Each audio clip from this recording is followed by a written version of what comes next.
Aujourd'hui, je vais vous parler de la procrastination. Vous savez, cette tendance à tout remettre à plus tard. Bon, j'ai un an pour écrire cette thèse de 90 pages, ça va, je suis large. Bon, il me reste un mois pour écrire cette thèse de 90 pages, ça va, je suis large. Puis vous vous retrouvez à bosser comme un porc pendant 3 jours, à faire 2 nuits blanches de suite. C'est précisément ce qui est arrivé à Tim Urban, blogueur américain expert en la matière. Il nous explique que le cerveau du procrastinateur, il est un peu spécial.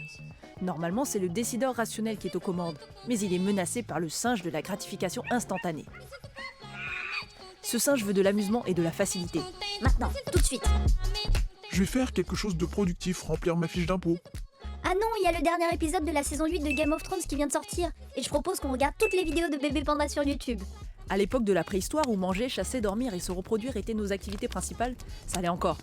Mais aujourd'hui, dans une civilisation dite avancée où on a plus de responsabilités, c'est mort. Dans un cerveau, imaginons qu'il y a 2 cercles. Celui de la logique en bleu, celui de l'amusement en rouge.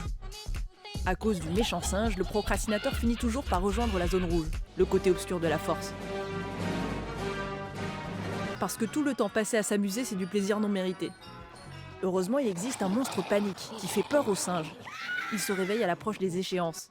Le singe disparaît, ce qui permet au décideur rationnel de reprendre le contrôle.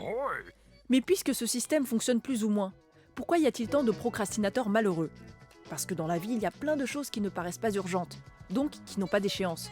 Se lancer dans l'entrepreneuriat, rendre visite à sa famille, prendre un rendez-vous médical, s'occuper de sa vie amoureuse. Sans échéance, le monstre panique reste endormi. Et on ne fait jamais le premier pas. Alors, Tim Urban propose une solution. Créer un calendrier de la vie avec une case pour chaque semaine sur 90 ans. Cela nous fait 4692 semaines à remplir. Et si je commençais aujourd'hui ? Objectif, se sculpter un corps de rêve pour conquérir Brad Pitt. Hello. Bon, ça peut attendre demain, non ?